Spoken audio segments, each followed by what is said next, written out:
Welcome to Hockey Night in New York, where Islanders hockey is always top shelf. Whether you got your start as a Dynasty veteran, a Millbury survivor, or you were born into the Church of Trotz, Hockey Night in New York is your home for all things Isles. Now, here are your eclectic hosts, Sean Cuthbert and Christian Arnold. Ladies and gentlemen, it is Hockey Night in New York. Welcome to the program, everyone. It is Friday, September 10th, 2021. Coming at you live from the Hockey Night New York studios on Long Island. We are back, ladies and gentlemen. Hockey season is just around the corner. Training camp is getting started in just a couple of weeks. Everybody's excited. Big show coming up for you tonight. Arthur Staple of The Athletic will be joining us. Big stuff going on here. My name is Sean Cuthbert. With me, as always, is Mr. Christian Arnold. Christian, how are you? What up, Sean? What's going on? We're back. Player, what's up, baby? Back. We're back. I'm actually very excited. So am I, pal. It's time to start talking hockey once again. Yep. We took the month of August off, but we're back now, man. It's time. And we got a lot of exciting stuff going on. Yeah. First of which is we are thrilled to be sponsored. Our new official presenting sponsor, RJ Daniels American Bar and Grill in Rockville Center, has hopped on board. Super excited about that. Fantastic people over there. We had a blast with them during the playoffs, doing all those viewing parties. The food's great. The atmosphere is great. And most importantly, folks, it is the best place to catch an Islander game when you can't make it to the arena. So we're really excited for them to hop on board. And, you know, we talk about those viewing parties. We have a lot of stuff going on that we're going to be announcing later. Absolutely. A lot of fun to come with RJ Daniels. So very excited. Big thanks to the mics over there, Ron, and all the good people over there, all the great staff. RJ Daniels hopping on board, pal. Couldn't be more excited Right? to have them on board. They've been great to us when we were there during the playoffs Yes. and the viewing parties and all the events that we hosted. And now we're excited to have them on board in an even more solidified way. Yeah, no question. And last but not least, well, not last actually, but next on in line, Blue Line Deli and Bagels, still happy and proud to be sponsored by those guys, located at 719 West What up? Jericho Turnpike in Huntington. Keep the shirt. An official partner of the New York Islanders and the greatest deli out there. Check out the menu at BlueLineDeli.com for all their great offerings. And now, last but not least, happy to be sponsored by Thai Technology, a voice-over IP company providing phone services for businesses across the country. If you're tired of dealing with long hold times and the impersonal service of companies like Spectrum, Optimum, and Verizon, give Thai Technology a call at 516-856-7800 for 3 free months of service. So, Christian, summer's over. That's right. Summer is over. It's going to start getting chilly again. I'm okay with that. I like fall because it means hockey's coming back. But the Islanders have finally acknowledged that they actually conducted some business this offseason, which is a nice step for them because it took a long time. And we're going to talk all about it. So what do you say, CA? What's going on? Well, it's certainly been a very interesting summer, albeit quiet, if you will, because Still interesting. unofficially the Islanders have, unofficially for a while, they re-signed Kyle Palmieri, Casey Zizekas. They re-signed Anthony Beauvillier, Ilya Adam Sorokin. Adam Pelech was official for most of the summer. That was It's kind of funny how they decided. You know what? We'll toss them a bone. Yeah. We'll throw that one out there. We'll let them know about Pelly. Adam Pelech was the first domino to fall, and then it was very quiet for a while. And then technically today, officially but unofficially, Zach Parise is a New York Islander as well. The team introduced him to the members of the media this afternoon. I was on the call along with Arthur Staple and the rest of the Islanders media corps. And Zach Parise, very excited to be on the island, very excited to be here after what seemed to be an inevitable circumstance where he was going to be in orange and blue, whether that be... And he literally was before the announcement. That's right. The announcement. Michael Russo. Well, he confirmed it to Michael Russo of The Right. Athletic. He spoke to one of the local Minnesota, and I want to say it was the NBC affiliate out in Minnesota. He gave them an interview in which he confirmed basically that he was signing he signed a deal with the Islanders, or agreed to a deal with the Islanders, whatever the actual technical verbiage is right now, because still it doesn't sound like the Islanders have filed the paperwork officially for Zach Parise to be a member of the New York Islanders. We can ask Arthur his interpretation of all of that. But certainly it would seem that maybe there's still one more deal out there. The Islanders definitely need a defenseman. There's no secret about that. I think we can kind of put behind us the Vladimir Tarasenko idea of him being on the Islanders at this point. There's not a ton of cap room right now for the Islanders. They do have, I think they're three and change million over the salary cap right now. They will get $6 million in relief when they put Johnny Boychuk on LTIR, and that should just about solidify everything else and put them in a spot where they can operate fully. And then you'll have to figure out who's that defenseman, who's now the new Nick Leddy for the New York Islanders. Yeah, and I guess, I don't know, do we get to operate under the assumption that that's going to happen? I mean, I'd like to think so. I mean, as a fan, I'd be like, well, they have to, right? They have to fill that spot. I don't see anybody within the organization that's going to be able to fill it. So Noah Dobson is certainly an option. Well, Noah Dobson's going to get more responsibility and more minutes, but he's not going to be, like, they forget about the actual role. I mean, literally a body, capable body to play on that left spot next to Scotty Mayfield. I mean, unless Barry decides to switch his pairings up, which I highly doubt. So I think that they just still have to get somebody that's, I don't know who that is. I don't know who might be on the radar. I mean, just we're so late in the game now. At this point, people are starting to talk about Zdeno Chara. Zdeno Chara was on the radar a while back, even at the beginning of free agency for I think a lot of Islanders people and a lot of people who are watching this team, because he comes cheap. He's a veteran presence. He still can play well, and as a third pairing defenseman, that's not a bad role for him to play. But I understand the point too of they need a second pairing defenseman. But that's when you move Noah Dobson up. You put him with Andy Green, but that's not. I don't think that's much better. And certainly, I don't know if people will be that comfortable with the idea of two veterans. Yeah, I don't think you want Andy Green and Zdeno Chara both playing top 6 minutes. I mean, look, is it the worst fallback in the world if they can't get anybody else? No. Right. They can still be a serviceable, top 6 if it comes to that. But they also have Sebastian Aho and Thomas Hickey, and we've talked about this before. But now, I think we kind of have to examine this in a little bit more of a legitimate idea that this could come to fruition. Well, that's the problem, Christian. It's September 10th, and we're about 2 weeks, or give or take away from training camp starting. Now, it doesn't mean they can't make an acquisition during training camp, after training camp, maybe something early in the season. But obviously, the offseason is just about ready to wrap up. It's over, and it's over. It pretty much is. So, and they still don't have anybody in that spot. I do find it interesting, though, as you mentioned, with the Parise figure still being shrouded in mystery. And I guess you wonder if that's because Lou Lamoriello is still shopping. Possibly. And he doesn't want the exact figures of his cap space being out there, even though, like... But, I mean, you can do the math. No, exactly. That's what I'm saying. Yeah. Like, give or take, $250,000, right? Is he getting $750, $770? You know what I mean? Maybe $1 million, whatever the case may be. Like, obviously, Parise's cap hit isn't going to be that large, and it doesn't need to be because the man's still going to get paid thanks to that buyout. Right. So, yeah, I mean, I don't know what the strategy now would be to keep his contract under wraps, and who knows? I mean, Lou knows why, right? And Lou has a very good reason for it. We just don't know. We'll never know.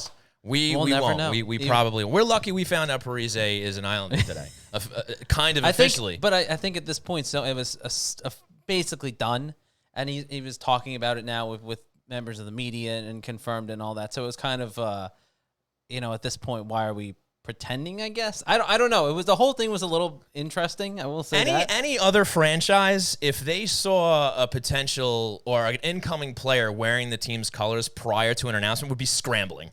Like, the PR department would be, all over themselves, like, trying to figure it out and trying to, do damage control. The Islanders just like, yeah, that might have been him in orange and blue, maybe.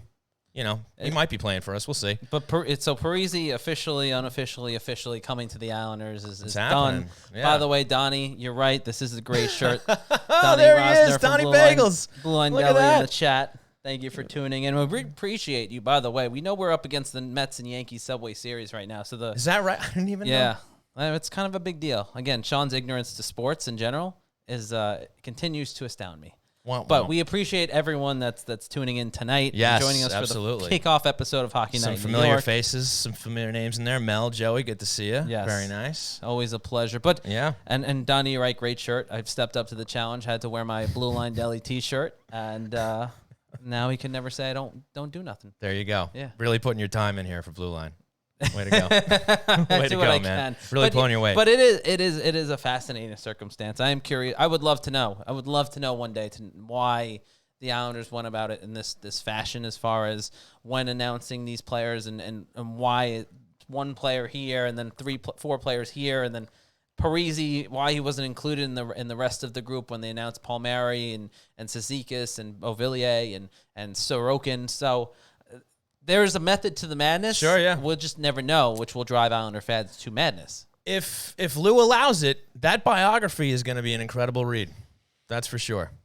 And maybe we can finally see what's behind the curtain there, and you know what's behind all these, you know, mysterious moves and, you know, secrets and stuff like that. But it's just so funny how just about the entire fan base, anybody paying attention, knew not only that Parise was going to be an Islander, but knew that all these guys were re-signed.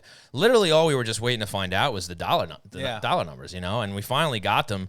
And, you know, we're going to run through the names and run through these guys and talk about, you know, how they fit in and were they good deals and, you know, the length, the numbers and stuff. I mean, there's still a little bit of work for Lou to do. It's going to be interesting to see, you know, who ends up being the 13th and 14th forward on this team. I wanted to ask Arthur a little bit about that because there's still some guys that are, you know, carryovers from last season. You wonder if they're still going to be around. I believe there's word that Michael Del Cole is coming back, even though he wasn't qualified. I think there was something going on with that, so he might return. You know, we'll see if it's with the Islanders. We'll see if maybe he gets a two-way. Yeah. Maybe goes to the bridge. We'll see.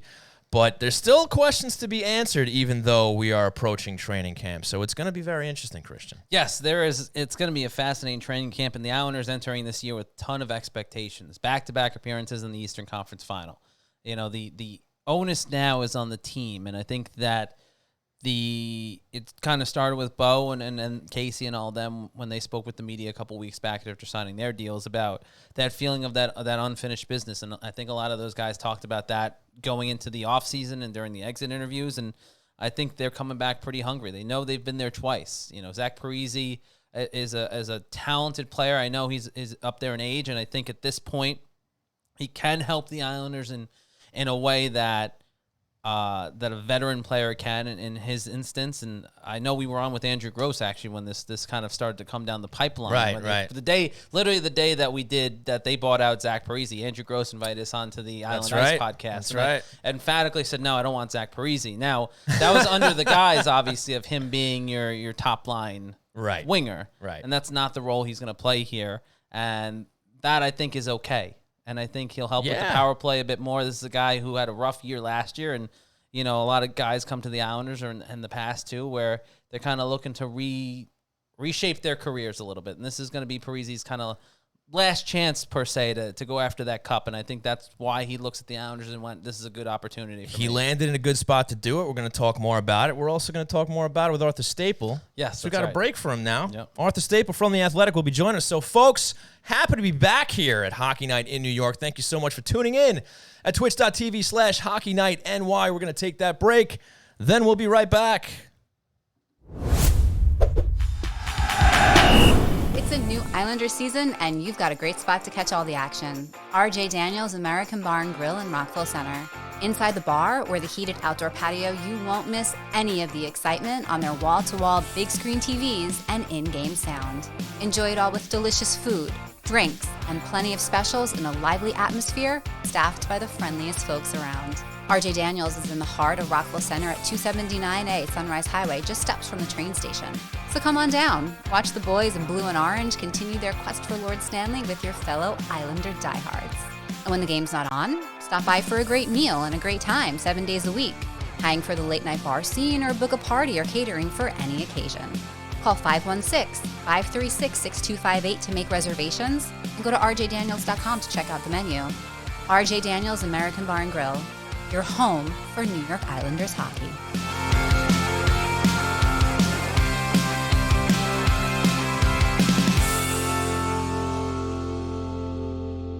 Customer service is the backbone of any great business, and reliable telecommunication is essential to keeping your client base happy. Introducing Thai Technology, a low-cost, flexible internet phone service founded on the idea that every customer deserves exceptional service while providing simple setup and management and easy integration to clients across the country.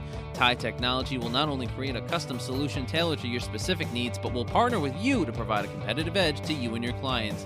And if you need support, you won't be routed to an automated call center in another country. You'll get a live representative that had a personal hand in building your account. So Islander fans, if your business is looking for a change from companies like Spectrum, Verizon, or Optimum, Thai Technology is offering 3 free months of service for any of its affordable packages. Just call 516-856-7800. That's 516-856-7800. Or visit them on the web at thaitechnology.com. That's Thai, T-I-E, technology.com. Thai Technology, the right choice for your internet phone service.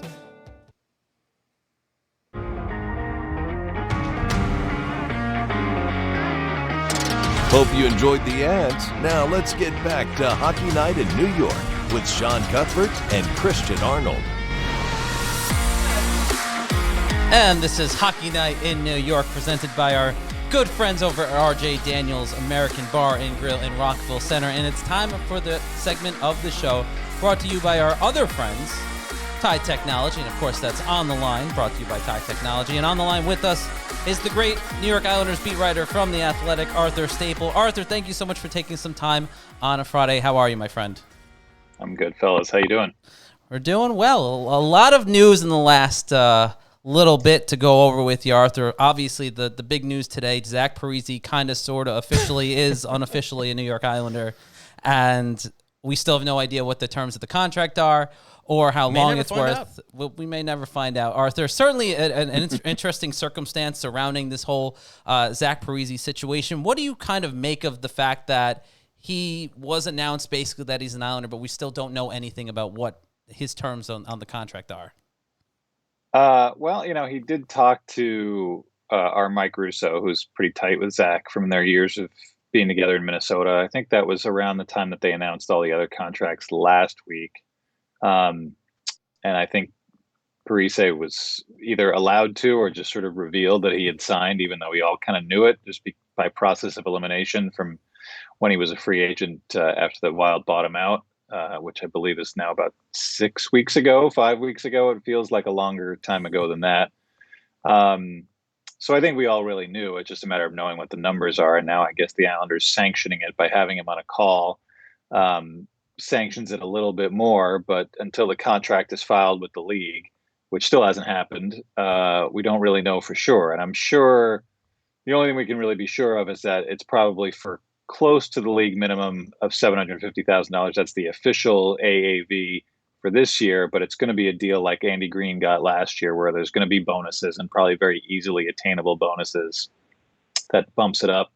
Whether it's 2 million total, 2.5, maybe less than 2, there's a range in there. But he'll get pretty fairly compensated. And I think the expectation, like he talked about, is he might have a spot in the top 12 right now. Obviously you have to go through training camp and you have to see if he's healthy enough to get through. But he's viewing it as he's coming in to help. I think Lou Lamoriello and Barry Trotz are viewing it as this guy can help us. So that's why we are where we are. And Arthur, just before you came on, Christian and I were kind of speculating as to why contracts like Parise's are shrouded in mystery. The numbers don't come out right away and whatnot. Do you have any of your own speculation as to what the method to the madness might be, especially this late in the game? The summer's nearly over. Training camp's around the corner. I mean, what does Lou Lamoriello have to gain here by being very adamant, I suppose, about not letting the numbers out, for, I guess, other teams to see?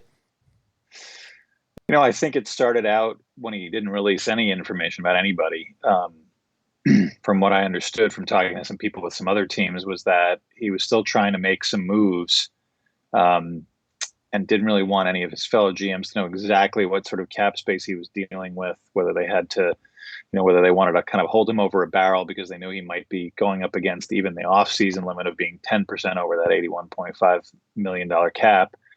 So I think that was factor number one. And then I think even though everybody sort of knew who was signed without knowing how much they signed for as August kind of ticked off, I think Lou just kind of liked operating in the shadows.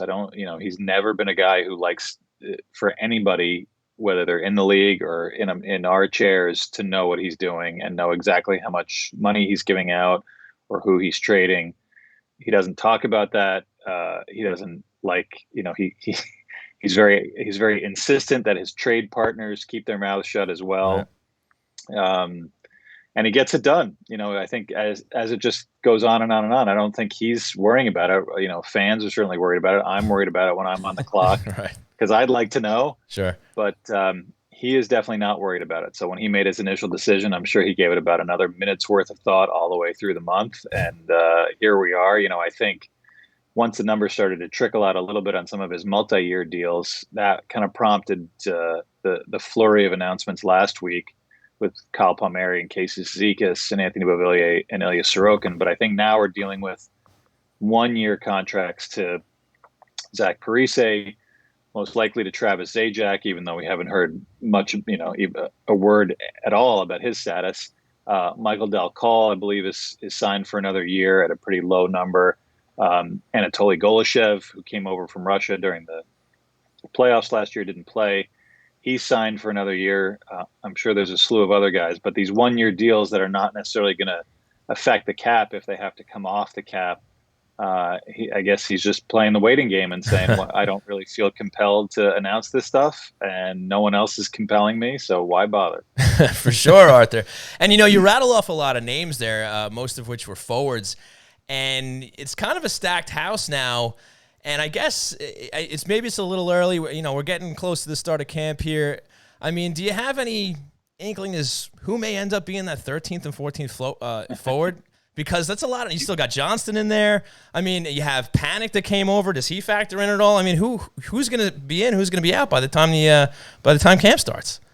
You could count up to about 17 or 18 at this point. Right. Still got Kiefer Bellows is still around. Otto Koivula is still around. Uncle Leo Komarov still around. Yes. So, we don't know the status of every one of these guys, but they are all signed. They're all pretty much on one-way deals. Everybody that plays forward for the Islanders that's under a contract right now, with the exception of Oliver Wahlstrom, needs waivers to go down.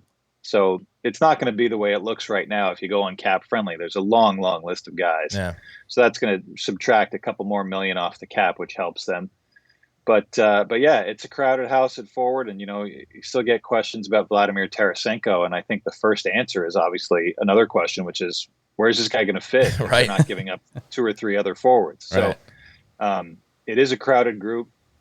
I think when you look at the lines that you could kind of make right now, obviously the fourth line starts in its own special category, but you've got some spots to play with Jordan Eberle gone, with Parise in. So there's some interest there in that top 9. I just don't know that there's a lot of room for any of these guys. And I think what Lou would probably like in the next 10 days, 12 days before camp starts is to shed a couple of these contracts, whether it's in a move to bring back a defenseman that could play in the top 4 or just to be rid of them. I think that would probably be ideal, but I don't think they want to be in a position where they're passing 6 or 7 forwards that have some NHL experience through waivers at once. Maybe you get them all through, but then you've got a crowded group of guys that may not want to be in Bridgeport this year. You want to have some development aspect down there as well, and they do have a bunch of guys who got some experience last season at forward who they want to get more experience this year. So yeah, it's I don't think it's going to look exactly the way it looks now, but damned if I know who is going to before it gets camp. Talking with Arthur Staple here on the line, brought to you by our friends over at Tie Technology. And Arthur, we've been talking about the forwards. Defensively, there's still a big hole there with Nick Leddy's departure over the summer. The Islanders have a dearth of forwards now, and they still have to figure out that, I guess you would say, that second pair defenseman there. Who, in your mind, internally is an option at this point? And are there any moves to be made before camp, before the start of the season, that Lou has up his sleeve that maybe we're just not accounting for? I mean, there's plenty of moves he could make. There are defensemen, I think, that could fill that spot that are around the league right now. It's just a matter of what the cost is. And obviously, based on the fact that these moves, none there hasn't been a move made to get somebody, the cost is probably a little bit prohibitive as far as Lou is concerned. So it seems to come down to, does he want to pay the price to make this kind of deal, whether it's, guys that we've been speculating about on our site or just in general, a guy like Hampus Lindholm in Anaheim, who's got a year left, who's a big lefty defenseman who could fill that role. Whether it's a free agent, there's really only a couple left that you could even reasonably consider. It's probably Ben Hutton, who is he a guy who plays 18, 19 minutes a night these days? I'm not so sure about that. And Zdeno Chara, who a lot of people are gung ho for, and is certainly, has been an incredible presence and would right a pretty serious wrong from about 2 decades ago when Mike Milbury traded him away and in the Alexei Yashin deal, and he blossomed into a superstar. But he's also 44 years old. Is he a guy who can play 18 or 19 minutes a night? Not too sure about that either. So external options, I think, are kind of a mystery at this point. Internally, I think we know what the Islanders have, and it's not a lot on that left side. You've got Sebastian Aho, who managed to get back into some NHL games for the first time in 3 years last season, but it was only a couple. Thomas Hickey, who was in the similar boat, got back into some NHL games after 2 years away, and it was only a couple until Noah Dobson was back. And those guys didn't get a sniff again until, for the rest of the season. So I think the Islanders know what they have in those guys. A little bit more unknown in some prospects. A guy like Robin Salo, who's coming over after having a really good year in Sweden, but again, still a bit of an unknown in terms of his North American, career. And Samuel Bolduc, who really seemed to take a nice step forward in the limited AHL season in Bridgeport last year. He was one of their leading scorers and really looked pretty comfortable at the pro level. But playing only 2 teams that were not filled with A-level prospects, I think the experience factor for Bolduc and Salo is going to hold them back at the beginning of the year. So, I think you just sort of take into consideration the history of Lou Lamoriello and Barry Trotz, which is they've had higher level prospects. They've had Noah Dobson, they've had Oliver Wahlstrom, and they took a long time to incorporate those guys into regular roles. And you'd arguably say that Oliver Wahlstrom still doesn't have a regular role right now as we head into camp. And again, as he's the only guy up front who doesn't need waivers, there's certainly a scenario where they've got so many guys that they don't want to risk losing through waivers that Oliver Wahlstrom starts the year in the minors, which would be pretty surprising, I think, to a lot of people who saw him play last year. But just from the logistical standpoint, it's not out of the question. So to think that Trotz and Lamoriello would suddenly say, we saw 24 AHL games of Samuel Bolduc, let's throw him in there and make him our second second pair left side defenseman it would be really surprising to me. And the same with Robin Salo. So I think there's a move that's left to be made, or a couple moves left to be made, because even beyond having those guys on an NHL roster, they're certainly not going to be on the Islanders roster to be the 7th or 8th defenseman. They're going to play in the AHL because they also can stay down there and not need waivers. So I think if the Islanders bring in a guy via trade and then sign one of those guys, Chara or Hutton, or like Hutton, a spare part, that wouldn't. Just, there's a reason that that Lou kept some of this stuff hidden, and part of it is he's got some more moves left to go. Talking with Arthur Staple from The Athletic here on the line, brought to you by our friends over at TIE Technology. And Arthur, you kind of stole the thunder from my question about Bolduc and some of those guys, but I'll kind of revert back to Hickey and to Aho, because obviously those are guys that have managed to play well when they've been up here. Hickey obviously has had a pretty long history with the Islanders and being a regular for a long time. But at this point, could you see a scenario where Hickey or Aho gets thrown into the defensive core somehow, and the Islanders kind of rest their laurels on they have good goaltending, they have a pretty solid top pair defense pair, and then wait to see if there's a move to be made closer to the deadline? I think it's a big risk. I can't imagine that Lou decided so early on in the offseason to trade Nick Leddy to create some cap space and then not have a plan in place to replace him. Nick Leddy is a guy who, maybe his game slipped a notch, in the Barry Trotz era, and certainly the year before Barry came in when I think he was the worst plus minus in the league. That definitely rattled him a little bit. But I think, he's a guy who led the team in assists last season. He certainly has some skills that are unique, even at his age, at 30. I don't think you give up on a guy like that just to say we're going to wing it. And I don't think that Barry Trotz is a guy who's going to wing it with arguably the most important aspect of what makes this Islander team so successful, which is defense and goaltending.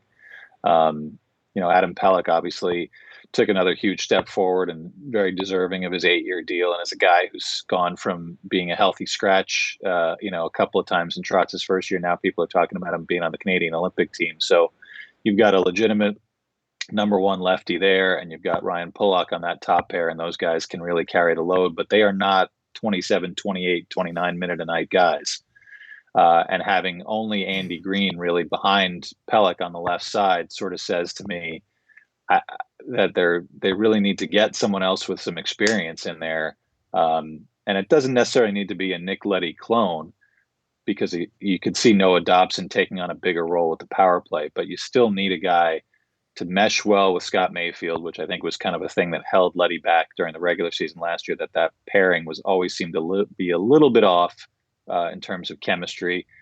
But he's still, Nick Leddy was still a 20, 21, 22 minute a night guy. And if you take out the power play stuff, he still played a lot of even strength minutes. So I don't really see a scenario where Hickey, Aho, Bolduc, Salo, any combination of those guys where they step in and say, like, we're just going to, try to limp through the first few months of the regular season. And especially going from the shortened season to back to 82 games, a condensed schedule with the Olympics, if it happens, all these games on the road, you're going to need extra guys. It's just, I keep writing it and saying it, and I think I get some pushback sometimes because people want to feel like this team has good prospects, and they do, and they have some depth, but that's all those guys are right now. You're hoping Bolduc and Salo take steps forward. You're hoping that if you need Thomas Hickey or Sebastian Aho, that they can step in. But if one of those experienced guys in Hickey or Aho was considered to be a regular, I think it would have happened already. Yeah, I'm with you all the way there, Arthur. I think just from a fan's perspective, I'd be a little disappointed if they don't bring somebody in before the season starts. But I did want to swing it back to the forwards real quick. Jordan Eberle, he gets snatched up by Seattle in the expansion draft. They extend Kyle Palmieri, and I guess for all intents and purposes, whether or not he literally replaces Eberle on the first line, it looks like Palmieri is essentially going to be Eberle's replacement. And I just wanted to get your opinion on that trade-off, Eberle versus Palmieri. What's going to be the difference here? Is that an improvement? Is it lateral? How's that going to change the dynamic of this forward group for the Islanders? I think it will change it. Eberle, I think, when he came in, he was a scorer, in the kind of the wide open Doug Waite season, and developed some chemistry with Matthew Barzal then.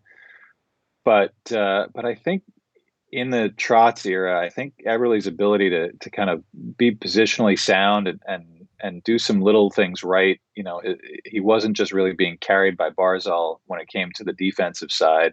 And obviously Barzal struggles to be a complete 200-foot center, have evolved pretty well.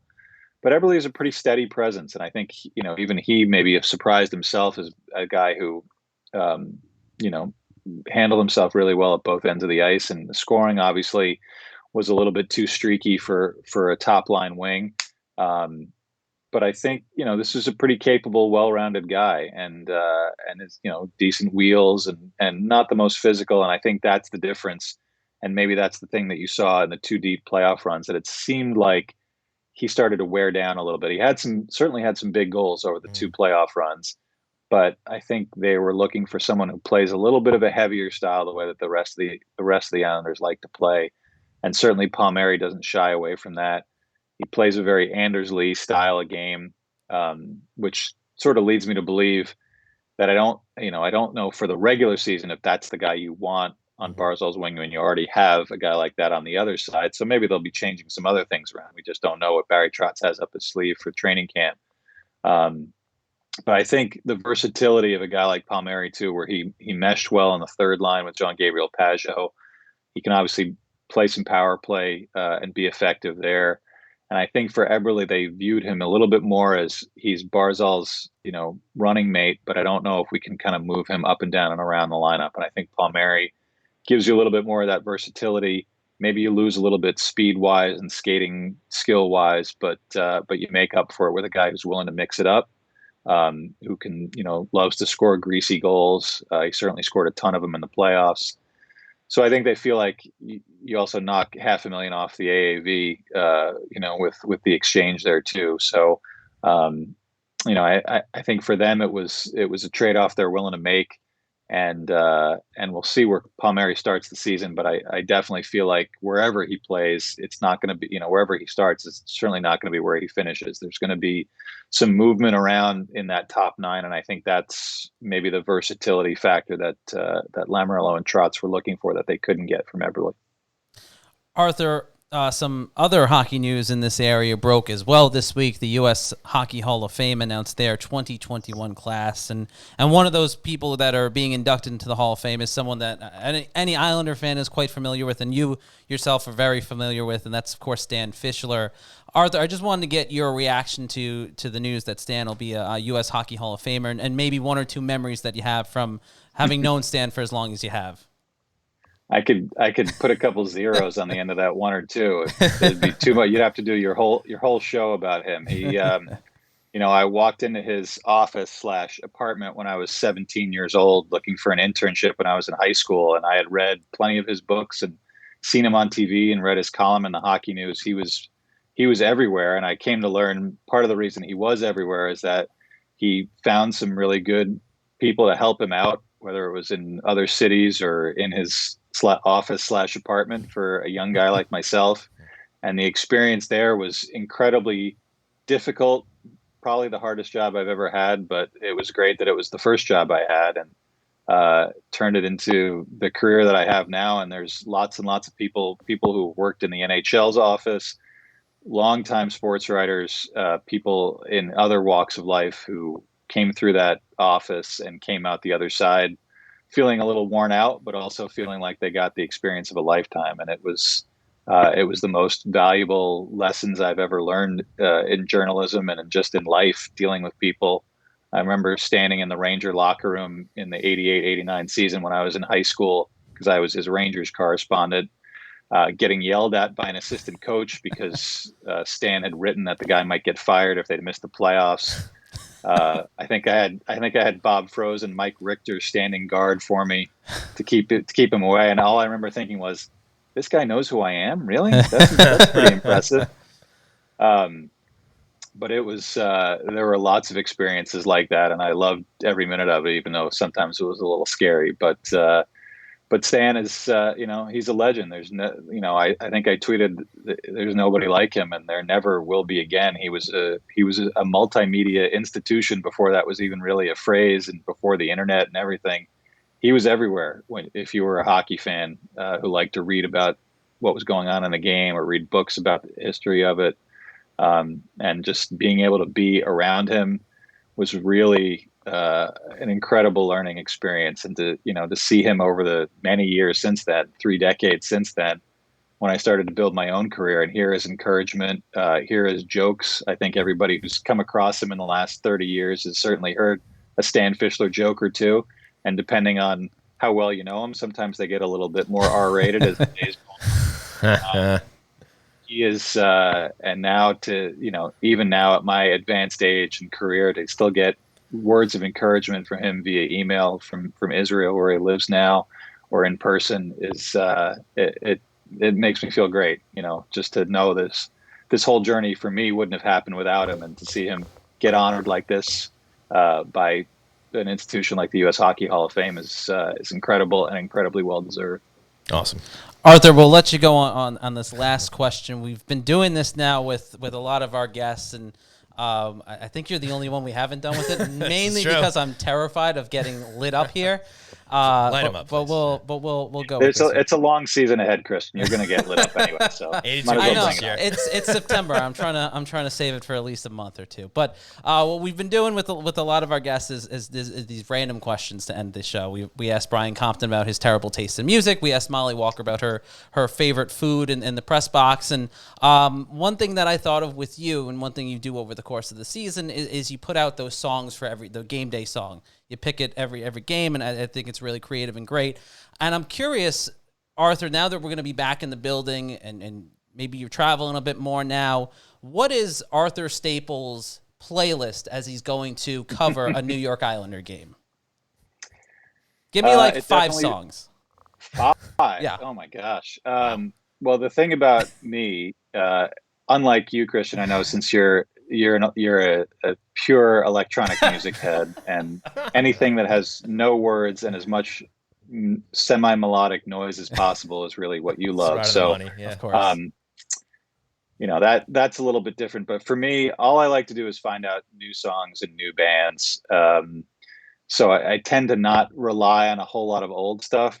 Probably the band that I listen to the most when I'm in the car by myself is Queens of the Stone Age. Yes. Nice. So I'm going to try to think of probably River in the Road by Queens of the Stone Age. I'll say that's my first song that I listen to in the car. And since I live in Connecticut, and you never know if it's going to take an hour or 2 hours to get down there, the music sometimes gets louder and louder the more traffic I hit as I get beyond. There you go. I'll name a couple recent ones that I've been listening to for my shorter drives around here in the car. There's a band called 68 that I've been listening to lately. They have a song called Bad Bite that I like a lot. Let's see. I'm always willing to listen to the Wu-Tang Clan. So Nice. Mystery of Chess Boxing always finds its way into a mix of mine. And a new one that I just heard that as I was plotting out some songs to pick for the season, a band from Toronto called Sam Coffey and the Iron Lungs. They have a song called Back with the Gang, which feels appropriate for what will hopefully be a season closer to normal when we're all in person together, face to face with players, face to face with each other again, wearing masks, I'm sure, but still being able to chirp at one another in UBS Arena when we'll be way, way up at the top of the building. Hopefully hearing some crowd noise, but still in a different spot. So those are my choices for now. I'm sure I can come up with 10 or 15 more. And I know, Christian, it's nice of you to say that. You think it's cool, but I know you've never listened to a single song that I have. His eyes glazed over Twitter. over that last That's 3 not minutes. true. That's not true at Glazed all. over. But real quick, Arthur, I do want to ask you, now that you mentioned Queens of the Stone Age, what's your favorite record? Of theirs? Yes. Oh my gosh, I don't know. I'm trying to think of I am a big Lullabies to Paralyze fan. Okay. I know it's not one of their more popular Right. ones, but I do like that one, so I'll go there. It's hard to go wrong. Yeah, I actually I caught you putting them out there on one of your playlists within the last few years, and I was like, this guy's all right. This guy's all right. Yeah. Queens of the Stone Age. All right. So, go ahead. No, go Sorry, ahead. sorry, we don't have any Tiesto for you, Christian, but maybe next time. I'm more of an Avicii fan, if we're gonna be honest. So it's all right. I can live with that. It had anything. I was going to think to myself, I said Tiesto, but I was thinking like Tiesto, but cheesier. So it makes sense. Fair enough. Arthur Staple from The Athletic. You can follow his work all season long. You know where to follow him. You don't need me to tell you where he is on Twitter.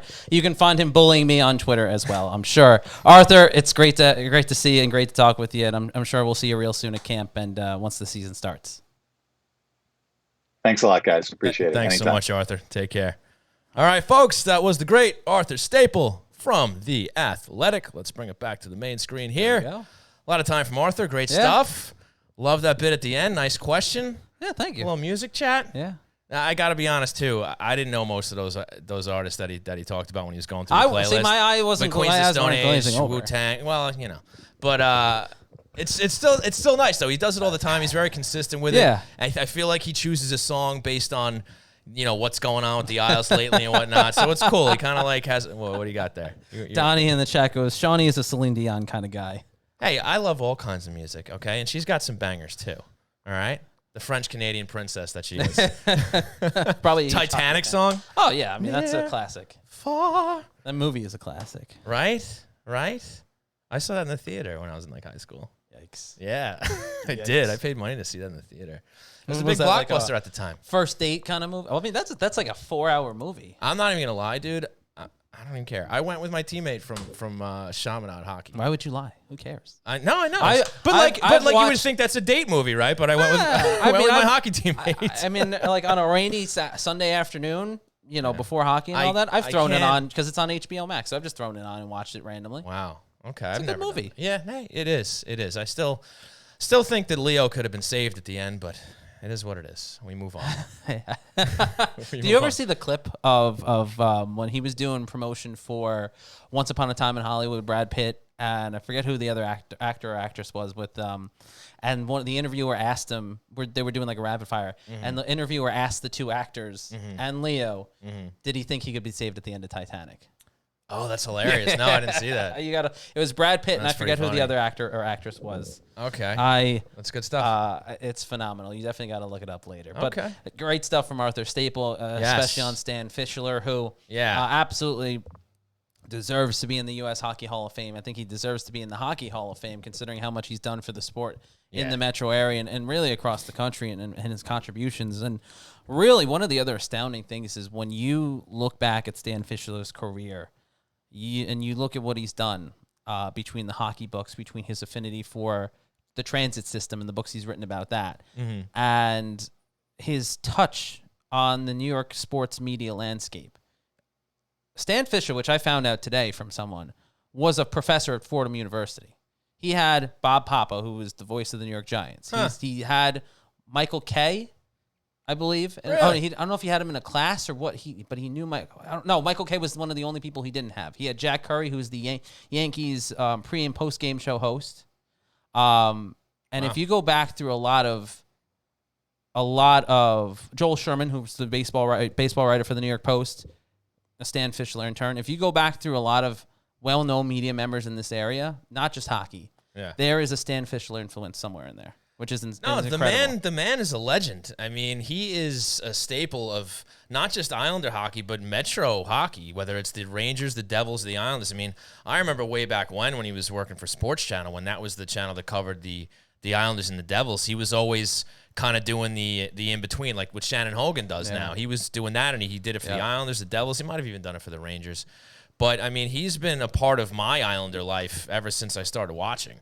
And it's funny, I'm listening to Arthur, and I'm thinking about any experiences I might have had with him. Back when I used to be up there in the press box with you guys, and we go to the coaches scrum, out of respect, I mean, everybody just knew Stan was asking the first question. Yeah. And he'd be standing there all casual, leaning on the wall.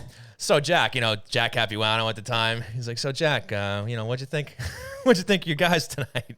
And he would always get the first question, and well-deserved. And his relationship with Evgeny Nabokov was legendary. Yes. And the interactions the two of them had over his time with the New York Islanders was absolutely phenomenal. Witness firsthand, and anyone who watched it on television enjoyed it. It was really great, and obviously Stan has forgotten more about the game of hockey than the two of us know to this day. Yeah, that's accurate. Which is astounding. He's covered every team in this area, going back to the Americans. Wow, that's wild. Which is just insane. But Yeah. Obviously, a big congratulations to Stan Fischler and everything he's accomplished in his career, and obviously a long overdue honor of being put into the U.S. Hockey Hall of Fame. Indeed, well deserved. I didn't know that was even coming up. It was a thing, and then I saw it on Twitter, and I was like, oh wow, that's fantastic. Yeah. So kudos to Stan Fischler, well deserved. Congratulations, and I hope he's enjoying himself over there in Israel. Yeah, It helps. and that's really nice that he still stays in touch with Arthur. Yeah. After all these years. Yeah. What a guy. So where do you want to go from here? Should we see what's on tap? You want to see what's on tap? Yeah. And now, it's time for What's on Tap, brought to you by RJ Daniels, American Bar and Grill. Woo! Hey, we're at RJ Daniels. That's right, ladies and gentlemen. It is time for What's on Tap, brought to you by RJ Daniels American Bar and Grill. And normally during the season, what? I said this to you before the show. I just have to say it to you again. Okay. If anyone's ever seen Bar Rescue on television, which No. the crazy, I know of it, but Yeah. I've never seen it. the voiceover guy in that show is the exact guy that No, we hired him for that was him. we paid out the big bucks. Yeah, buddy, Wow. we're Hockey We're Night roll- New York. we're rolling all in right? dough. We don't mess around here. Yeah. So, yeah, brand new segment here. For legal purposes, Sean is kidding. I am kidding. We didn't hire him. I don't know who that was, but it wasn't him. But yes, brand new segment here at Hockey Night in New York is called What's on Tap, and it's going to give you a look at what's coming up for the New York Islanders in the coming week. As you hopefully know by now, this is a weekly show, so we're basically going to give you a rundown on what's going on. Now, we haven't hit the season yet, so we're not going to be talking about Pittsburgh coming into town on Tuesday or playing the Coyotes on Thursday. Well, no one's coming to town for the first 13 games, so we're safe there. Literally nobody's coming to town until November. However, once the season gets started, we're going to start breaking down the upcoming matches. I mean, we've done it before, but now it's got its own segment, courtesy of our great friends at RJ Daniels. So what's on tap for us coming into next week? Rookie camp. Islanders rookie camp. We still don't know the official first day of it yet. We don't know anything. But we know it's coming. We know the young guys are going to be getting in there. Christian, has there been any inkling as to who might be showing up there? Like, how about our boy Rada from earlier on in the summer? Is he going to make an appearance? The understanding is he will be over for a rookie camp, but I don't think he's going to go back to Europe at some point. So I don't think he's coming in. Okay. But I don't think he's sticking around. Okay. But he's made a hell of a first impression on Islander fans. That's for sure. I mean, you can't start off any better. He had 98 points in 4 games. That's amazing. In the summer showcase. He was actually just playing on easy mode in the NHL 2004. He was playing against you. He was playing against you. Oh, I know. That was That was low. Sorry. Yeah. Did you even play video games? Yeah. Yeah? Of course. Oh, I didn't know NHL. that. Madden. Really? MLB The Show. So you're going to get the new one that's coming out, 2022? No. Yeah. I don't think I bought one since like 15. Yeah. And I'm pretty sure they've all been the same since. Pretty much. I think they've all been the same since. I see people with the same complaints on Twitter every year, so I think it's changed. Mostly Andy Graziano who for whatever reason continues to buy NHL every year and then complain about it. It's a fool's online. errand now. I don't mean to insult anybody. No, listening. you should insult Andy. It's fine. Well, I mean to anybody else that No, plays the you should game. insult them as well. Okay, fair enough. Learn your lesson. It's a big money grab. Stop throwing your $60 away every year. We all did it for a long time. I bought Madden 30 times I did over. it since the first one. Yeah. I played the OG NHL hockey on Sega Genesis. Wayne Gretzky hockey? Well, yes, but that had nothing to do with the EA Sports NHL series. I'm talking about since that first one I've been playing. And then, like I said, I stopped at like 15. So think of all the years that I was just throwing $50, Think $60 of all in the money can. you could have saved. Seriously. I could have. Donnie pre-ordered it, that fool. Oh, Donnie. You fool. When are you going to have time to play that game? You live at that Run deli. a deli? Yeah, jeez. Put What it are you doing here? Put it in the deli. Put it in the deli, Donnie. Put it in the deli. Put it in the deli. Put it in the deli. I'll come by every Put Saturday. it next to the bubble hockey. We can have some tournaments. Yeah. Got some great ideas brewing here. Mm-hmm. I don't know. You should run the deli. Not bad. Leave day-to-day operations, but special projects, Sean and Christian. Okay, there you go, Donnie. Rattle it around the brain. See what you think. I like And it. look, there's the beautiful RJ Daniels behind us. Yeah. That's where we did all our live events for the playoffs. Great stuff over there. So, not a lot, unfortunately, look, you got rookie camp coming up. But that's exciting. Rookie camp, training camp, both are exciting because it's finally here. We're finally back to getting to talk about hockey and not the speculation of who's signing, who's not signing. After a while, it becomes a chore. As fun as like the first 3 days of free agency and the period up to it are kind of fun. After a while, it's like, all right, nothing's happening. Let's move on with our lives. Let's get to some actual hockey now. And with the expectation on this team and the fact that the Islanders are going to play 13 games on the road to start the year, training camp, rookie camp, all of these things become so much more crucial for the Islanders to have good camps for everybody because they're going to need them. They're going to need to be in great tip-top shape for the start of the season. The beautiful thing is, Christian, is that all that stuff is not so far on the horizon anymore. We're right there. Yeah. Rookie camp next week. Now, the Islanders very well could start rookie camp next week, but they won't actually acknowledge that it started. Kind of like the Zach Parise contract, right? Like, all right, yeah, we'll let him speak to the media, but we're still not going to acknowledge the fact that he's a member of the team. That's just how the Islanders work these days, and that's fine because it's worked for them so far. The last 3 years have been pretty damn good, and I certainly have high expectations for this year. But yes, that's a little taste of what's on tap, ladies and gentlemen, brought to you by RJ Daniels. We're going to build on this as we go. We'll obviously talk about actual training camp next week. Hopefully, we will have a roster by then. What is on tap? What is on tap, though? For us? For us next week. We do have something big on tap for next week. Very excited. We're going to be getting back to Sunday night next week, so I believe that's the 19th? 19th? Yes, there you go. The September 19th of September. And Dave Scatchard, former New York Islander Dave Scatchard, will be joining us on the program here at Hockey Night in New York to talk about his new book. Very, very excited about that. I certainly, and I've reminisced about that team, on this show before. That early 2000s team, the mini renaissance, if you will, after the dark days in the 90s. The Yashins, the Pekkas, the Scatchards, the Jason Blakes. So very excited to get Scatch on the show and talk to him. Excited to talk to him about his book. Yeah. That's going to be a lot of fun. And kudos to you, Christian, for bringing him on. Got to give you credit where it's due. I mean, what can I say? We get Doc Emmerich. Oh, I get Doc Emmerich. I get former NHL players. Yes. I don't want to brag, but I do contribute a lot to this show. We'll just leave it at contribute. How about that? We'll just say contribute. You're here. See, you almost broke the mic. Here he goes. It's show number 1. I'm good. You sure? Good. Yeah. All right. We're not going off the rails this time. So I Off guess the Rails brought to you by RJ Daniel. we'll find another sponsor for that. It's just gonna be 15 straight seconds. I was gonna point to Mike behind the bar, but he's Christian. not there. He's not there. And now we're in the actually street, probably and literally it's there right daytime. now. Yeah. What is going on here? So, again, a little taste of what's on tap. New segment here at Hockey Night New York, brought to you by RJ Daniels. Very appreciative of them hopping on board and getting that. What do you got? A little chat? Look at the chat. Like the real host, Christian. Yeah, that's about right. So, That was What's on Tap, brought to you by RJ Daniels, American Bar and Grill. guy's got a magical voice, whoever that is. Just what great work by that guy. I think it's phenomenal. I'm glad we paid whatever we did. What was that, 50 cents for that voice guy? Yeah, give or take. Love the new segment. Thanks, Donnie. There we go. Some kudos already. Yeah. New segment. There we go. On tap. What's on tap? I already botched it. That's great. Episode 1. Already botched it. That's just great. So, Christian, we are at 5:10. See, we're going to extend the shows a little bit, too. We have an additional segment, so we'll probably be going a little bit past an hour here. Yeah. And that's fine. It's just more Islander talk, more hockey talk, so we hope you hang out with us. Now, do you want to talk a little bit more in depth about these signings that they made? Yeah, I mean, we want to it's been a little bit since we were on the air. Obviously, Casey Zizekas. Yeah, we haven't had a chance to talk about this I yet. mean, yeah. that in a nutshell, those signings in a nutshell, all very good deals for the Islanders. Casey Zizekas obviously being the biggest deal, and the team-friendly. Try saying that three times fast. Can't do it. Team-friendly? Can barely say it once. I can. Apparently, I just can't talk anymore. Team-friendly? That's like hard. That's not even a tongue I twister. couldn't even say it before. Team-friendly deal. You got it. Proceed. All right, great. We're going off the rails. Brought to you by RJ Daniels. Go.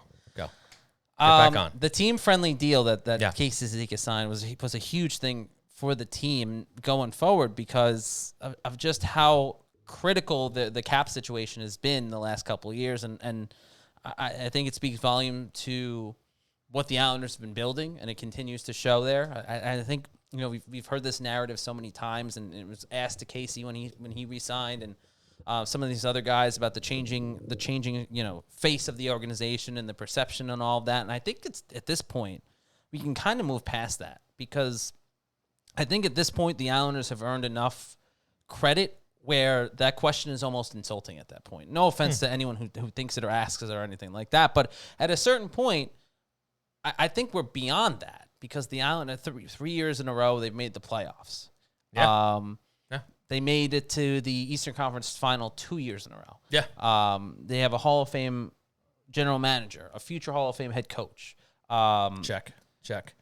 The team plays well. Yes, there is the issue every year that seems of kind of collapsing there in the second half of the season, but then turning the magic on in the playoffs. Is it a collapse, Christian? Or are they maybe just taking their foot off the gas a little bit? Getting ready for the playoffs? They're taking their foot off the gas. Sure. Okay. Regardless, there is that drop in the second half of the season, which for whatever reason continues to happen. Happens. Yeah. And everyone goes crazy. Fact. And then you get to the playoffs and everyone goes crazy in a good reason. Yeah, it's wild. The whole Ups and thing downs, is wild. ups and downs, whole baby. thing is wild. Yeah. But I think the Islanders have earned enough kudos at this point where we can kind of move beyond the narrative of, what does this say about how things have changed in the organization? I think it speaks for itself at this point. Casey Zizekas signing is an indication, another indication, if For the price that he did. right, Yeah. if Pajot coming here was an indication, if Palmieri coming here was an indication, if Zach Parise waiving his no trade clause a year ago in the potential 2020 deadline trade was an indication. There's a list goes on and on and on. I think we've hit a point where this is an organization now that is one of the pinnacles of the New York sports scene. The Mets are always a mess periodically. No, it's the Yankees can't get it together. 100%. The Jets are in training camp talking about how they're trying to model themselves after the way the New York Islanders organization is being Imagine run. that. You know, the Giants are the Giants, and you know, the Rangers. The Giants are the Giants. The Rangers are the Rangers. The Knicks are perpetually in chaos. And the Rangers the Nets, have they're had the Nets. more. They had like their Islander equivalents of chaos this past summer with the whole upheaval of the front office. I mean, that's something you would have seen out of the. Well, that's something you have seen out of the Islanders. I mean, that was their Neil Smith moment. That's what that was. That was the Neil Smith situation and Pat LaFontaine. I mean, that was the Rangers' version of it, that whole thing. But no, the Islanders have become, in a very short amount of time, a model franchise. Yeah. Not only in hockey, but in all of sports. In fact, the Athletic just did like a fan conference survey, whatever They you do want it to call for every year for all 32 teams now. And now the Islanders sitting at number 5, I believe, at that list. So things have changed in very short order, and people still find things to complain about. But that's what fans sports. do. Yeah, it's sports, you right? know. But yes, things are wonderful here. Wonderful up, down, left, and right. The new building's come. We're just under 2 months away from setting foot into UBS Arena for New York Islander hockey. I mean, let that sink in. 2 months. That's nothing. I It's mean, gonna we're be here before apparently you know already it. there. Yes, we've been here the whole time. They still won't let us leave. And there's Ilya still hanging out with us. A real nice guy there. He's been here the whole time, just supporting us. Yeah. Except for when he went to the listeners are like, except for he went. The listeners on like Apple Podcasts, like, what are these guys talking about? If they never like watched the show, they're like, what are they talking about? But anyway, a lot of great things going on here, and it's something to get really excited about. And just to kind of group all these contracts, all these signings that they did do this summer, I mean, you're really going to be nitpicky if you're going to complain about any of them. Yes, Zeka's got a few extra years, but it's negligible at a $2.5 million contract, right? That's something, you know, you can bury if you have to. You don't want to have to be in that position. But look, if he Also, runs out of gas, you know, in the later years, you can do things to alleviate the cap hit there. Palmieri, you actually, I think, gain a year of age versus Eberle. I think he's a year younger than Jordan Eberle. He signs 4 years is great on a UFA contract. Usually you're seeing 5 to 7. 4 years at a very reasonable $5 million. And Adam Pelech, 8 years, 5.75. Your top pairing lefty. I forgot about the in the prime of his career. I mean, that is a sweetheart contract for the New York Islanders. Yeah. I mean, look, Toronto fans or other fans around the NHL can complain all they want, but if Lou Lamoriello gets GM of the year for a third time in a row, it's going to be deserved because, this has been a banner summer for him because everybody was like, look how tough this offseason is going to be. Look at all this, cap situation that they're in. They get rid of Ladd. They unload Eberle's contract, whether they wanted to or not. Yeah. They find a way to get under Leddy's contract because they kind of had to do the expansion trade. Right. And Lamoriello finds a way to swing all of that money into keeping all of these integral parts of the team. Sorokin gets a reasonable contract. You figure in around 2 years, he'll probably take the reins from, Semyon Varlamov. Who he was at the U.S. Open with the other week. Is that right? Yeah. How about that? Yeah. I didn't know that. It was all over social media. I think the only contract that I'm going to nitpick, and again, it is nitpicking, right, is the Beauvillier contract. And not because of the dollars, 4.1 deserved, that's fine. It's 3 years. He's going to be a UFA, and, he'll probably get a bump, and there's going to be some haggling over what that number is going to be. And look, we'll worry about that in 3 years. I mean, you look at Pulock next year, and that's a little more concerning. Right. That'll be. But again, you look at the full body of work that Lamoriello has put together here with this changeover for the roster, which kind of barely changed over, but he still had to deal with a lot of these players. Right. Small change. And I think it's fantastic. And you look at that forward depth, there is not a weak spot in that forward lineup.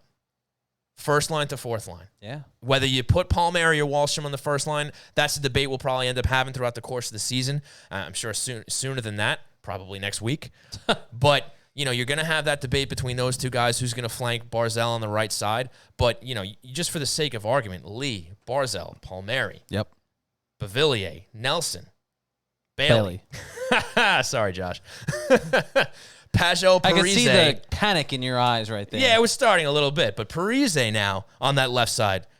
Pajot and Wallstrom. And then obviously the best fourth line in hockey, the identity line. I mean, there is no weakness there. Now, you might say they don't have that sniper, that they need, like Tarasenko or something like that. But this is the Islanders' identity, but literally a win by committee. And to Arthur Staples' point about Palmieri and basically the rest of that roster, at least the top 9, you can mix and match all 9 of those guys. Yeah. And you can which Barry had no problem doing during the playoffs. and you can create some really dynamic lines. So even if you're not going to get one 40-goal scorer, you're probably going to have a lot of 20 to 30 goal scorers at the very least. And that's something the Islanders haven't had a lot in the past. And that's a good thing. Yeah. And that's a good thing now. And I think Parise being in a third-line spot, he's not going to be relied upon to be a top 6 guy. It's a and much he can better plug in role on the for power him. play. Yeah. And playing next to Pajot and maybe Palmieri, maybe Wallstrom, he's going to have an opportunity to bounce back and put some better numbers up there. So I really love what this forward group looks like, even without a guy like Tarasenko. So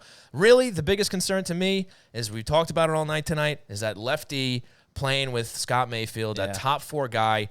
Arthur seems to think that there's some options out there. I'm certainly going to take his word for it. I'm not sure who that might be. Right. And then you wonder what's going to go the other way to make that acquisition. But that's the last thing that has to happen. You bring that piece of the puzzle in, and you have maybe arguably the best goaltending tandem in the league, especially now that Fleury and Leonard's been split. And I mean, this is a team that's going to contend again. It's going to be a full 82-game season. They're starting on the road 13 games, so they're going to have to make some wins up there later on, probably when they get back home. But it's going to be another exciting year here for the New York Islanders, Christian. Sorry, I wanted to check the New York Mets score while you were talking. Sure, no, that's fine. That's much more important right now. Thought it was a good time to. Holy moly! Really? Well, you might as well give us the score now. Mets are up 8-2. Yeah, it doesn't mean anything. Javier Baez doubles in the bottom of the They'll fourth. win 12-3 Michael tonight, and then they'll lose the next 6. scores. The Mets extend their lead over the Yankees 8-2. For those of you that are curious. Okay. Yeah. Okay. So I think that covers the. Oh, sorry. Did you have more to say about that? No. I was gonna say you did a great job. Thanks, bud. Yeah. I know I still have a lot of airtime there. No, but, it was fine. That's why I started to check the Mets score. So your eyes really did glaze over this time. So the name Tarasenko came up with Arthur. Just brought it up now. Do you think that's still a possibility? I wrote the other day. I don't think it's going to happen. Done. I didn't like the idea. I didn't like the idea when it first started to kind of pop up there. I didn't like it even more when people started to mention Scott Mayfield's name in a potential deal, which I thought would have been disastrous for the Islanders' blue line, considering their limited scope of defensemen that they have already. Taking Scott Mayfield, who you can complain all you want about certain things that happened in his game last year, but still played very well in the playoffs and is a solid part of this defensive core. Losing him, it chips away already with already losing Nicoletti. So yeah, I think that would have been shooting yourself in the foot to spite your nose, or what did I get that right? Cutting off your nose to spite your face? Something like that. You were close. Yeah. You did mention the body part nose, so I guess you get some points for that. To save your nose. Or Yeah, nailed it. Oh, that's cute. That's adorable, Christian. At least I didn't do it when Arthur was here. So, okay. So, yeah, I don't think Tarasenko's coming either. And based on what I just said, I don't think they need him. No. You know, I mean, look, the squad's got to stay healthy. Financially, They're I gonna don't have think you could pull that off either at this point.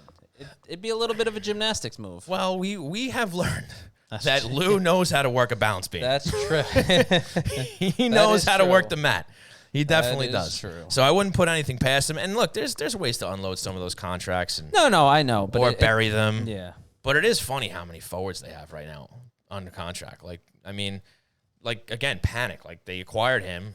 Is he even gonna? I forgot about him. Right? Yeah, totally, he's there. Until you brought him up before when I Arthur think- was on. I totally forgot about. I think he's Thomas got like Panic. a 1.75 mil contract. First name is Thomas, right?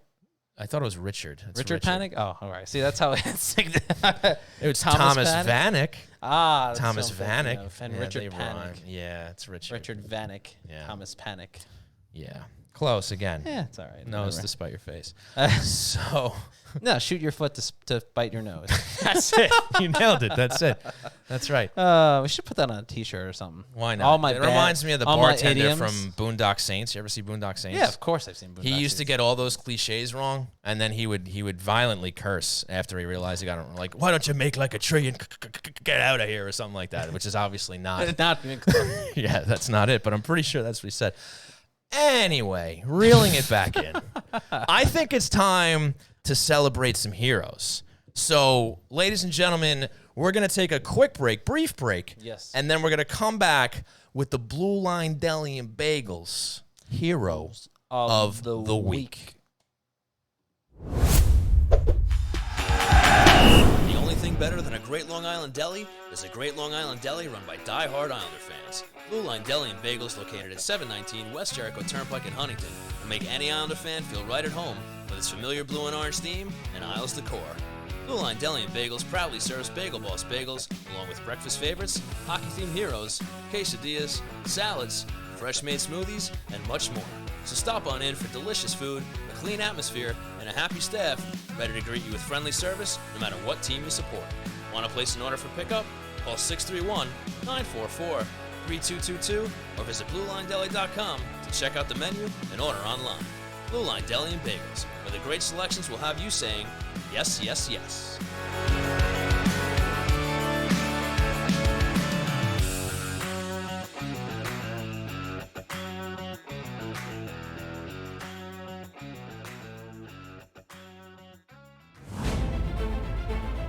Ladies and gentlemen, when you hear this song, that means it is time for the Blue Line Deli and Bagels Hero of the Week. Brought to you by the wonderful, the great Blue Line Deli and Bagels, and it's brought to you by the half-price hero, the Hockey Night in New York. That's right, with grilled chicken, buffalo sauce, mozzarella cheese, and avocado in a wrap. Get it for half off all week starting tomorrow. That's Saturday through next Sunday, where we'll announce a brand new half-price hero. Stop in and mention Hockey Night in New York for half off the Hockey Night in New York. So, Christian, it's time to name our heroes. Now, obviously, no hockey's been played. There goes my hero. Yeah, buddy. Tony and I may or may not used to have played that song. I figured as much. During the Hero of the Week when we didn't care about copyright. But I said may or may not. It doesn't mean that we did it. So, Christian, who's going first? I will go first. I'm proud of you, man. Well, You're being a hero right now. Yeah. You really are. So my hero of the week is, are we ready to push them buttons? Yes, ready to push it. All right, here we go. My hero of the week is Mr. Casey Zizekas. There he is, ladies and gentlemen. Tell us why.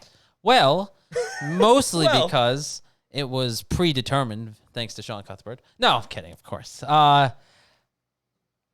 The contract that Casey signed, phenomenal deal for both sides. Obviously, everyone gets what they want. Casey gets a longer term.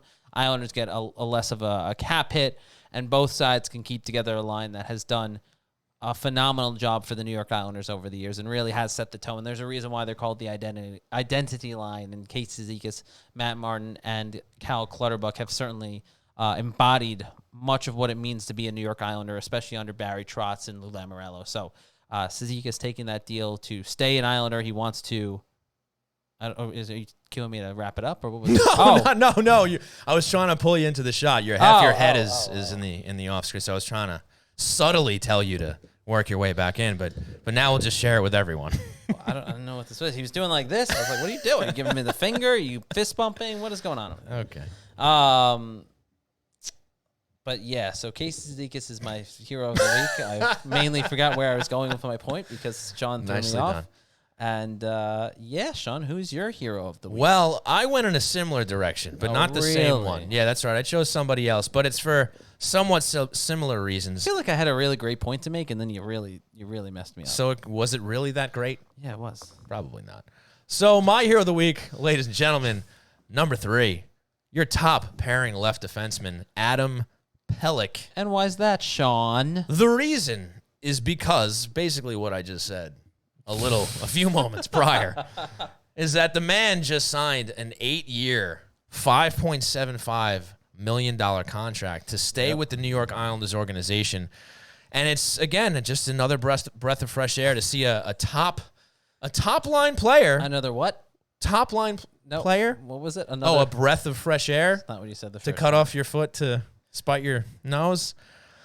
Breath of fresh air. Seeing a guy like Adam Pelech in his prime years agree to stick around, stay on the island in his prime years with the New York Islanders, because you may not have seen that 5 to 10 years ago. You know what I'm saying? So it's a huge contract for the New York Islanders. I mean, that's not even going to look bad in the tail end of it. You know, even when you get towards 6, 7, 8, making 5.75, because that's going to be like a middle pairing defenseman's number by then, maybe even less. You know what I mean? So it's a great contract for the Islanders. Adam Pelech, as Arthur said before, has really come into his own here. and he is going to be a staple on that top pairing. I love that even though it's never going to happen because he's never going to put up the numbers, he's getting, I guess you could say for argument's sake, Norris Trophy talk and this based on his defensive play. Yeah. But until the NHL implements some kind of Selke Trophy version on the defensive side, a guy like Adam Pelech is never going to win the Norris because, unless he pleasantly surprises us and puts up 30, 40 points one year. But that's not his style. It's probably that's not his going to play. happen. And that's fine. It's absolutely not what the Islanders need from him. What they need is what they're getting. So it works out in the end. And Donnie, it's good to see you taking advantage of the chat tonight because we know we don't plug you enough on the show. He's having a blast in there. I know. It looks like, what is he, pushing avocados? He even figured out how to put an avocado emoji in there? Great hero. The food is great. Avocados are expensive, so take advantage of the half-price hero. Can I advertise on this chat, too? Well, you already are, Donnie. That'll be an extra He literally is. fee that we'll negotiate later. And kudos to Mel with the I Can Be Your Hero, Enrique Iglesias reference. Yeah, I caught that, Mel. Great job by you. Love that. That's Awesome stuff. you should have used that for. I can be your hero. We actually might have used that Baby, once. I can kiss way away back the when. pain. We might have mixed it up. I will stand by you. Oh, yeah, we used to be Forever. mean too. We used to do a 0 of the week when they had a bad week. Yeah, and then we may or may not have played a Smashing Pumpkins song called 0 at the time. We didn't though, because that's not right. For legal purposes, no, we did not. We did not. But we're past that now. It's only positive things here now. We only do heroes. Oh. There's no zeros here other than Christian. But there's no zeros here. What? I heard that. Did I mumble that out loud? So, Adam Pelech, Casey Zizekas. This Heroes week's of Heroes the Week. of the Week, once again brought to you by the Blue Line Deli and Bagels. Hero of the Week. Half-price hero, Of the week. none other than The Hockey Night New shameless, York. self-promoting Hockey Oh. Night New York. That's Wouldn't right. be us You if know we that did. was our last show's one too. I didn't even change it. Yeah, I well, didn't even we're change it. shamelessly self-promoting. Yeah, I I have figured no because prob- we're starting a new season, it was fair. I It have was no okay problem to do. being a shameless self-promoter. I No, that we know. Yeah, that we know. I'm just saying. So there you have it, By folks. the way, Yes. By the way, Yeah. great food at Blue Line and Deli and Bagel. Fantastic Just gotta say. food. Just gotta say. The owner's all right, but the food is just Guy phenomenal. goes into chats and starts advertising his deli like it's no big the deal. nerve, right? It's Who all does right. this guy think he is? Yeah, and basically forces you to wear that shirt. I like that that was shirt. uncomfortable. I'm just kidding, Donnie. We love you. I'm just kidding. We're just having And fun, we're back buddy. at UBS Arena. We travel fast here. We do. We travel fast. Sean, do you want to take some listener or viewer questions? Yes, I do. Yes. All right, Shawnee. Well, we'll start with a question from Mel Armenia, 22. Long-time listener. And she Thanks writes, for coming back. Do you think Chris Lamorello will operate the same way? Meaning the same way as his father, Lou Lamorello, if he ever takes the helm of the Islanders? That is a good question.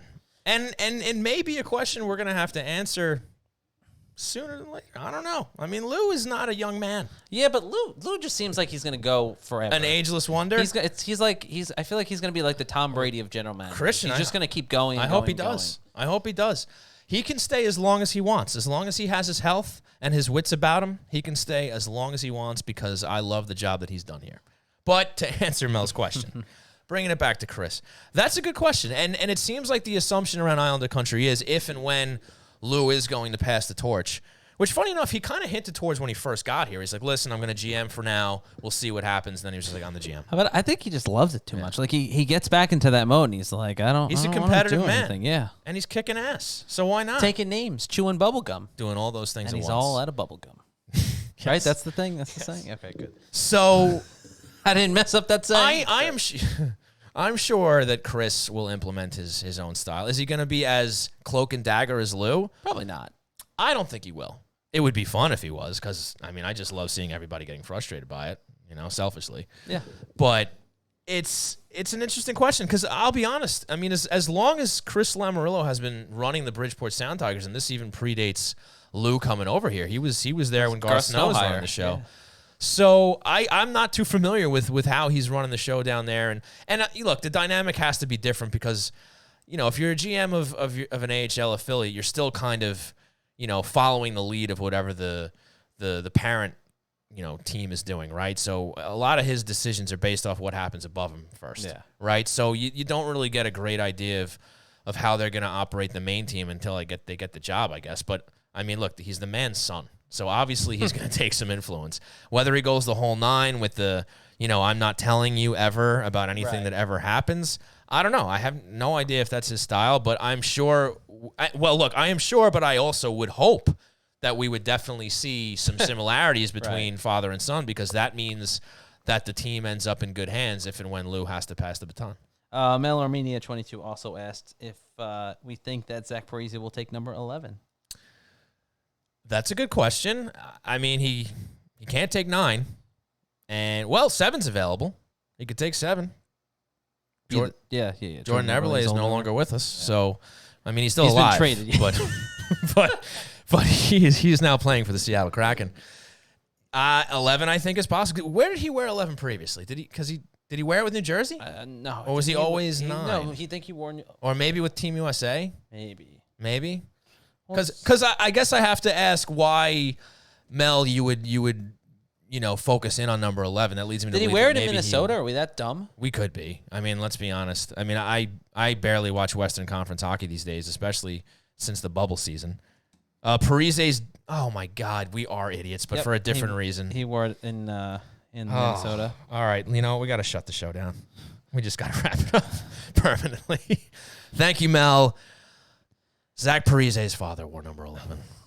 And I guess in our defense, neither one of us were around when that happened. That's true, but we should. I'm going to fall on that defense. We should have known Of that. course That's we should have known us. that. We're stupid. So with that in mind. We're going to end the show here and then probably never come back now after that embarrassing moment. Yeah, we're done. Brought to you by Thai Technology, RJ Daniels, and Blue Line RJ's just Deli. texted me. They said they're out. Yeah, they want their money back. So I would say, actually, Mel, with that coming to light, I would say 100%. I would be surprised if he didn't wear number 11, now that you mentioned that.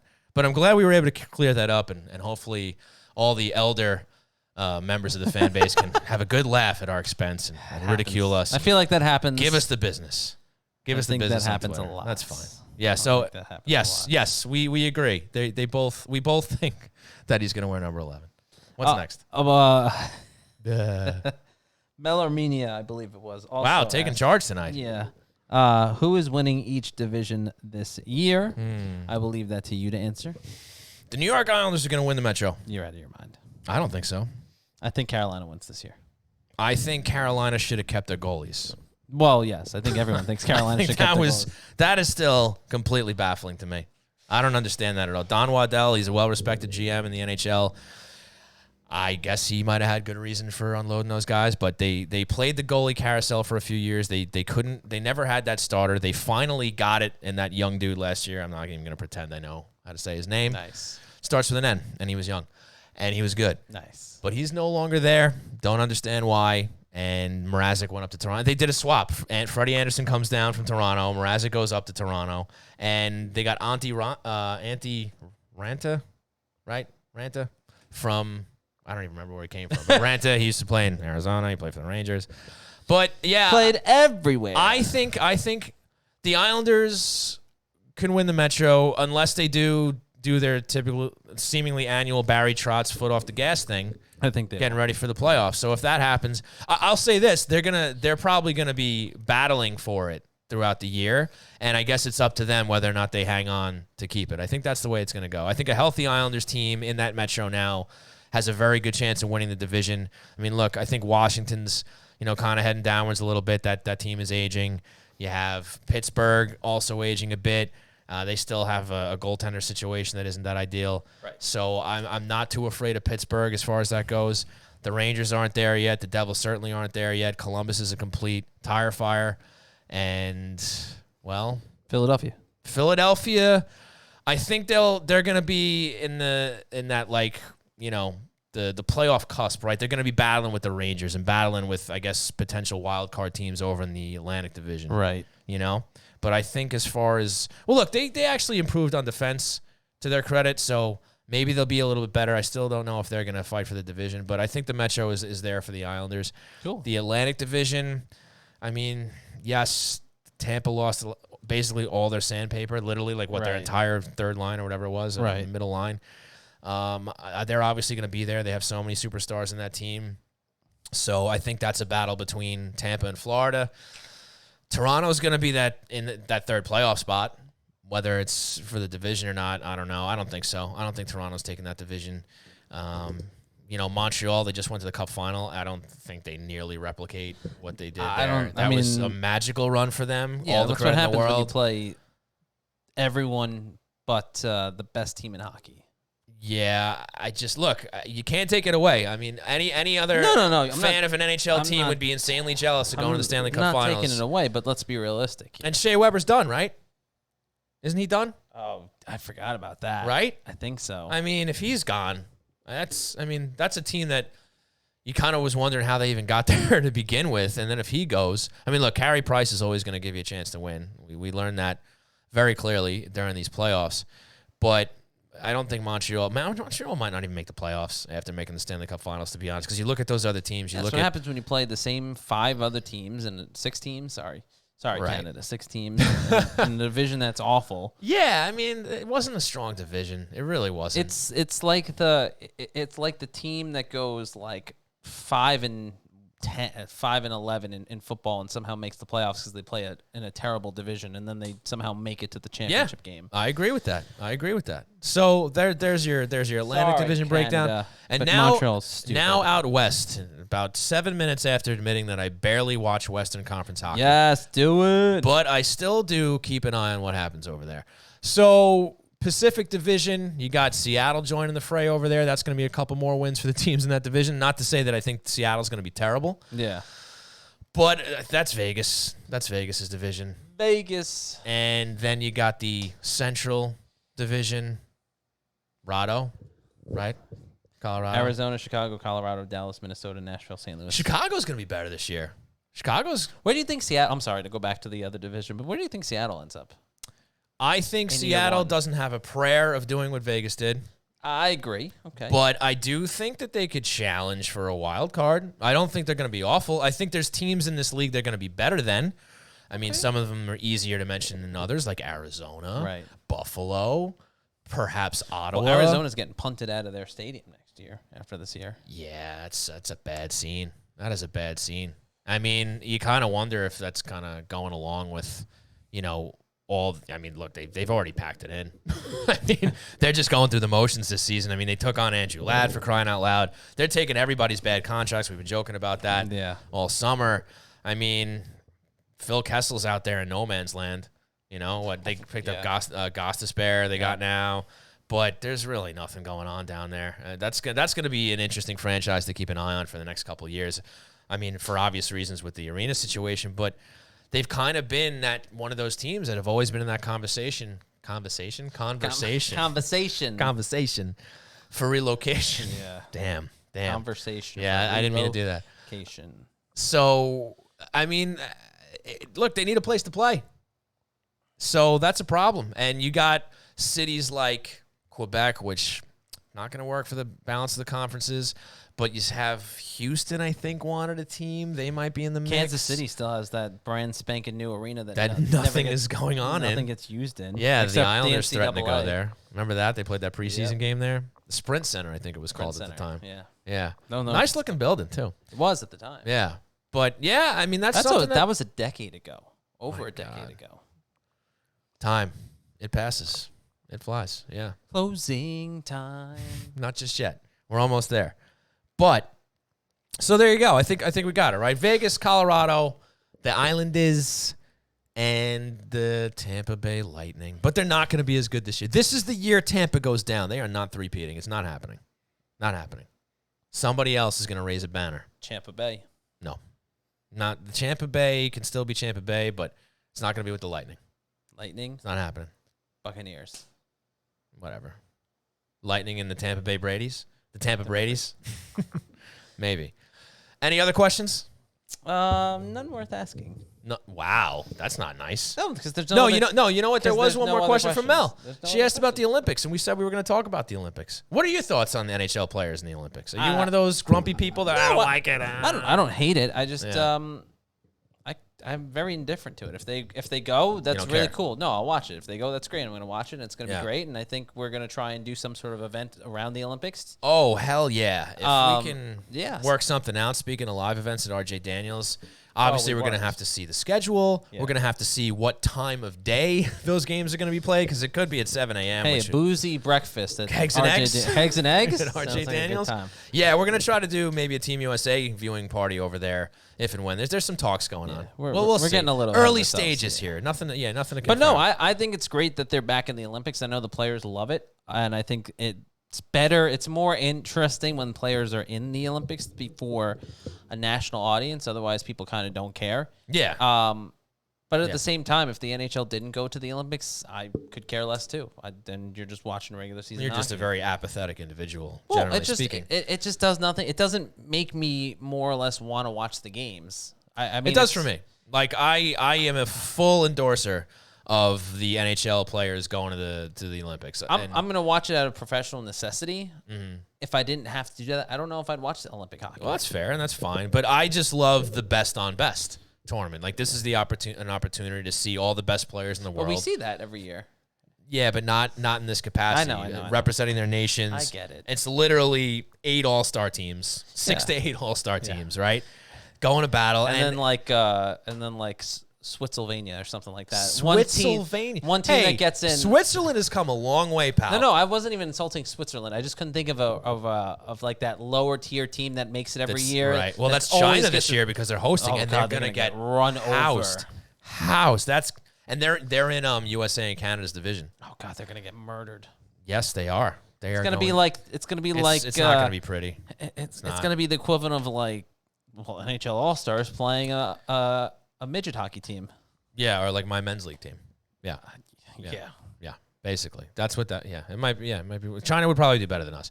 But anyway, I don't know about that. If the score's 16-0 at the end of it, is who did better? Right. Well, it's 50-50. But speaking of the Olympics and those sorts of teams, I suppose, did you happen to see that the Danes qualified for the first time? Yes. Led by Franzi Nielsen. Yeah.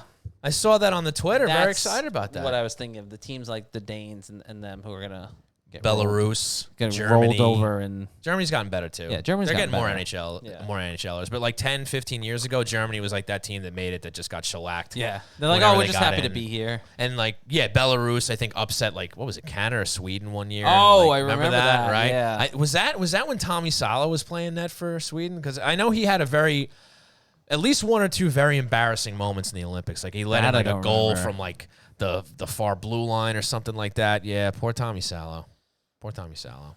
Yeah. Rough times. But yeah, I'm excited about Olympic hockey. I hope that the games are during times that are watchable because I'm much less interested watching recorded Olympic events. 'cause Like you I know need what to watch happens. live. Yeah, I you need know to what watch live. happens. I can't watch anything that's not live. So hopefully the timing is good. And I think we can wrap it up from there, Yeah. buddy. We covered a lot of bases. We went 90 minutes. We did. Big time opening show here for the new season. Yeah. Right? Yeah. Yeah. Yeah. Yeah. All right. It was so, a great show. Thank you, everybody, for joining us and not watching the New York Met game. Or Yeah. at least putting it on mute and having it on the background and still watching us. You could also call it the New York Yankee game, though, right? I mean, it's not just well, the Met Mets game. Yankees Subway Series. The Battle of New York, the Subway Series. Yeah, that would have been more appropriate. Well, folks, to reiterate what Christian said, Maybe this is a song we can't do 90 minutes. maybe not.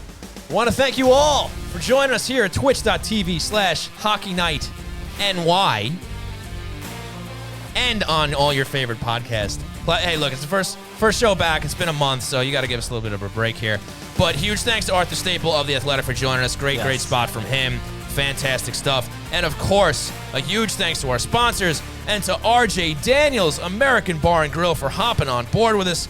Extremely excited about that. It is the best place to catch the aisles with tons of big screen TVs and in-game sound.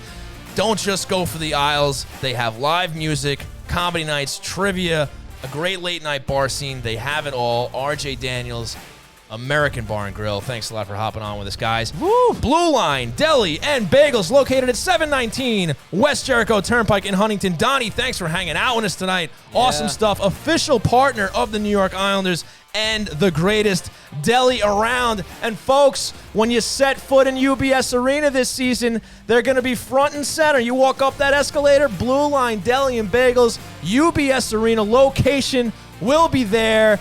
Donnie Bagels, it's all happening. I cannot wait. What? Are you allowed to say that? Yeah. Oh, okay. I got the clearance. It's a little late to ask that question now, isn't it, Christian? Well, you were saying, and I was like, do I interrupt him? Do I stop him? Do I let I it go? cleared it with Donnie. Don't worry about it. UBS Arena, Blue Line Deli and Bagels is happening. Remember, check out the menu at bluelinedeli.com. Are they going to have a hockey night in for New their- York in the arena? You know what? I wasn't going to ask Donnie. I didn't want to get too crazy, but I mean, maybe we can negotiate. Maybe we can figure that out. That'd be great.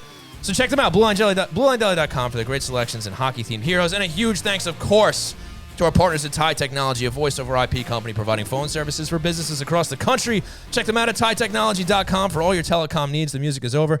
Or give them a call at 516-856-7800 and get 3 free months of... Sorry, you really want me to hit it again? Yeah. 3 free months of service. Give them a call. Once again, 516-856-7800. We already told you what's on tap. Dave Scatcherd next week. That's going to be a lot of fun. That's going to be Sunday night at 8 o'clock.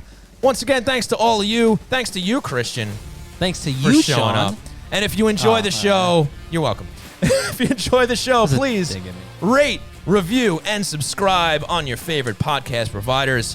Tell your friends, spread the word. Follow Christian at C_Arnold01 on the Twitter. Follow myself at Shawnee Hockey. Follow the show at Hockey Night NY on Twitter, Facebook, and Instagram.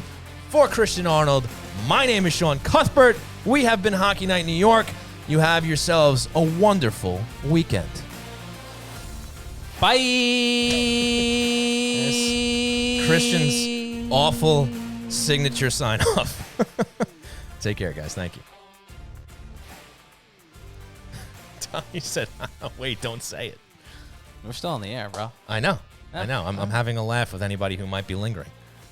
Lingers. Lingering. Don't linger. Loitering. Bye.